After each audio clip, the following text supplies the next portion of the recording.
Nous avons encore le mauvais souvenir de l'éboulement de la décharge de Dar es Salaam.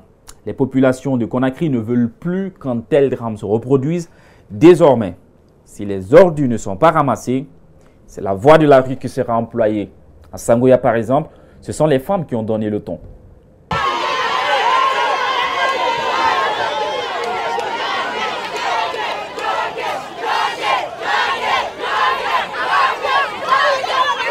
Place à mon interview avec un des responsables du quartier. Vous me laissez gérer ça. Ah, c'est la séquence que j'adore. Bonjour, messieurs. Bonjour, monsieur. Présentez-vous, s'il vous plaît.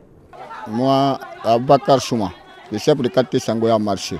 Racontez-nous, qu'est-ce qui s'est passé dans votre secteur? Bon, mon quartier, ça a commencé un peu longtemps. Les ordures, le montant. Pardon? Ici, Sangoya Marché. Ah, ok, Sangoya. Depuis longtemps, les gens ils m'ont informé. Moi aussi, j'avais les papiers, j'ai envoyé à la commune.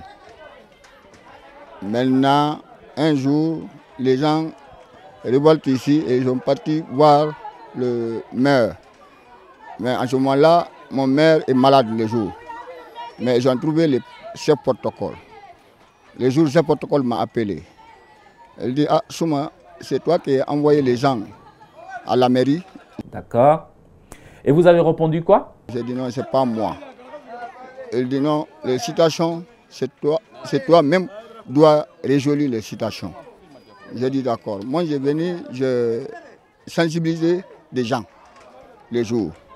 Mais jusqu'à présent, Dieu n'est pas voulu et n'est qu'à prendre. C'est quoi vos rapports avec l'administrateur du marché? On a travaillé avec lui. On a travaillé avec l'administrateur. Même le matin, il m'a appelé. Donc, dès qu'il m'a informé le matin, 6 h du matin, j'ai parti voir mon affaire sociale. On est parti directement le camp, le militaire, génie militaire de Sangoya Marché. Donc, on a informé et il m'a dit que va voir le maire. Le maire n'est qu'à informer le gouverneur.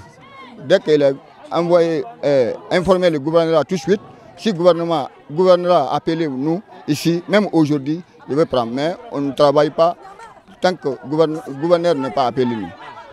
Mais monsieur Chouma, les femmes, enfin, tous ces occupants du marché paient leurs taxes. Où est passé cet argent? Voilà, bon, l'argent, désolé, moi. Désolé vous? Désolé. J'ai pas compris, hein. Désolé vous? Désolé, moi. D'accord. Merci, monsieur Chouma. Salut à la mort. C'est bon, merci. Cette problématique des ordures inquiète aussi nos syndicalistes.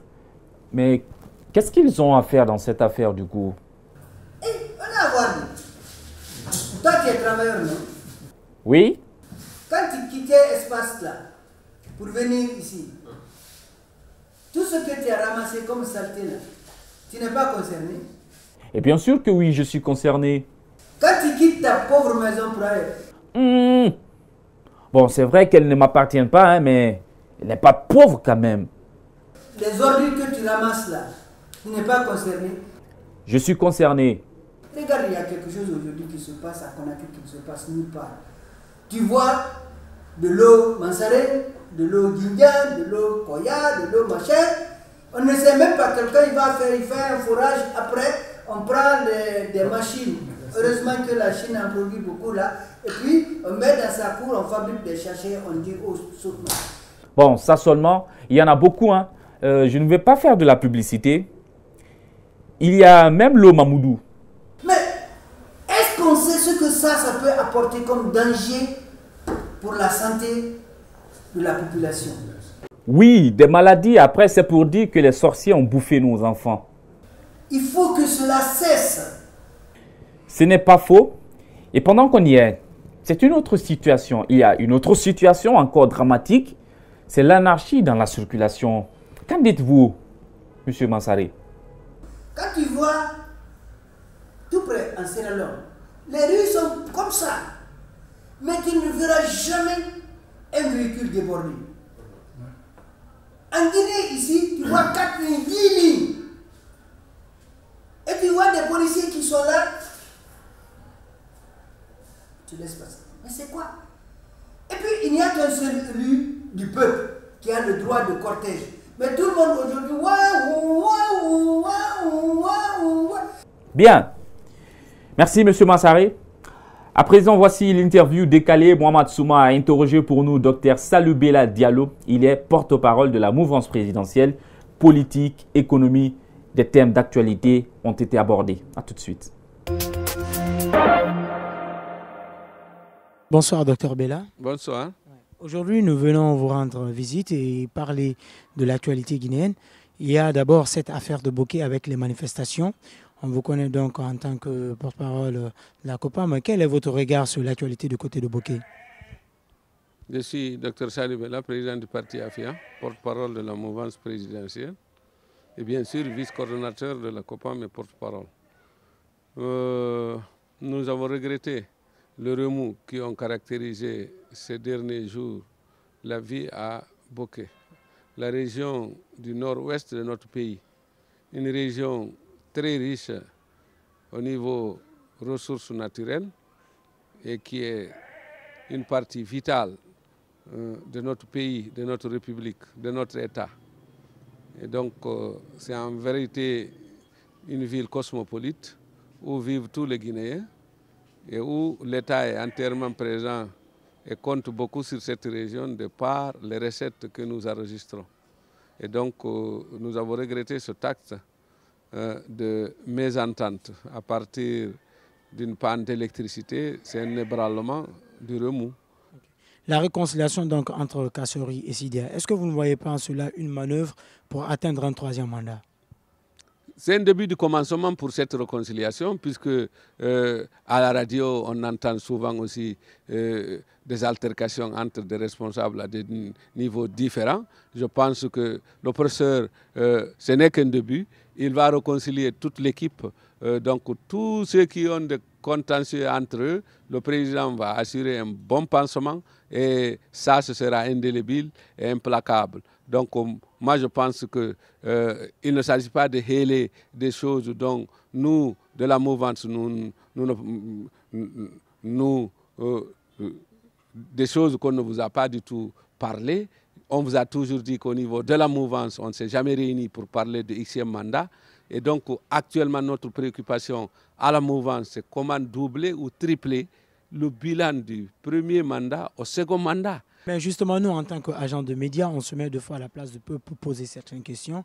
Et tout de suite, vous venez donc de parler de l'équipe qui est en train de se constituer autour de lui.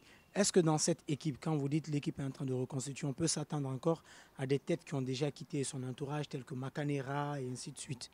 Non, vous savez que en politique, c'est comme un train qui est en train de circuler. À chaque gare, il y a certains qui descendent, il y a d'autres qui montent. Et pour avoir toujours la majorité, il faut s'arranger à ce que ceux qui descendent soient toujours nettement inférieurs à ceux qui montent. C'est ce que nous nous assurons. Nous souhaitons que d'ailleurs que beaucoup de nos amis de l'opposition puissent nous rejoindre. Même Makanera? Mais lui, il n'est pas même. C'est un citoyen de première heure sur lequel on compte. Moi, je pense qu'il n'a rien à voir à l'opposition. Il était ministre tout récemment. Pourquoi il va là-bas? Ce n'est pas sa place là-bas. Il doit venir ici. On a de la place pour lui. Sa place est où? Il doit venir. C'est partout. Makanera, c'est un cadre qui fait faire beaucoup de choses. On compte sur lui. Il n'a qu'à venir. On trouvera spécifiquement là où il lui faut, selon sa convenance. Il n'y a aucun problème. Ce que vous nous dites là est très intéressant parce que Makanera ne voit pas les choses de cet œil. Il a même confié tout récemment, même à ce micro même, qu'il n'y avait pas de ministre en Guinée. Mais que parce que les choses n'existent que par leur nom, c'est pourquoi on parle de ministre. Bon, de toute façon, il était ministre. Lorsqu'il était ministre, il n'a jamais dit « ne m'appelez pas ministre ». Donc tout ça, c'est relatif. Et moi, je pense M. Makanera doit venir à la mouvance et on va lui donner ce qui lui convient, il n'y a aucun problème. Et nous tendons la main à tout le monde pour que les gens viennent. Lorsqu'on faisait le quatrième dialogue, je tendais la main à beaucoup d'amis et qui ont compris et qui sont venus. Et moi, je pense que ça, c'est une bonne chose. Il faut que ces gens comprennent. Quand on leur dit de venir, ils doivent venir. Nous, on a fait 24 ans d'opposition au temps de la Deuxième République. Donc, rassurez-vous, nous l'avons fait avec le professeur Alpha, avec le feu Siraj Diallo, Bamamadou, Jean-Marie Doré. Et donc moi, là où vous m'interviewez actuellement, était le siège de l'opposition de la Deuxième République. Et moi, j'étais à 3 reprises candidat ici au compte de l'opposition. Et on m'a fait désister à 3 reprises en faveur du RPG Arc-en-Ciel, alors que j'avais déjà investi beaucoup de choses, des paniers de cola pour toute la mosquée, pour toutes les mosquées de Matoto, des barges de t-shirts, de képis et tout ce qui s'ensuit. Et tout cela était reversé au compte du nouveau candidat du RPG Arc-en-Ciel. Et quand les gens pensent que nous sommes venus par intérêt à la mouvance, c'est pour leur dire que nous, on a travaillé ensemble avec le professeur Alpha, avec ces leaders, ces feux leaders que je viens de citer, que leur âme repose en paix.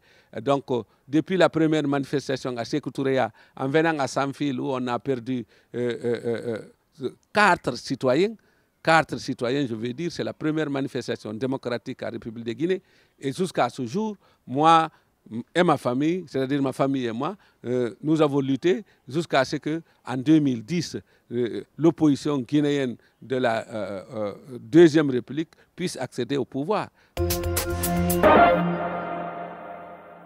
Morning Inside, on se quitte avec ces moments fous de Carl Rogers sur le plateau de l'émission. On va appeler ça les délires de Carl. Prenez-y goût. Nous avons l'intention de vous retrouver la semaine prochaine pour une autre aventure. Salut. Je veux une femme like you. Sous ces photos, l'amour que j'ai pour toi, c'est bombé, bombé. Sous ces photos, ya wamba lamba. Nous I don't love.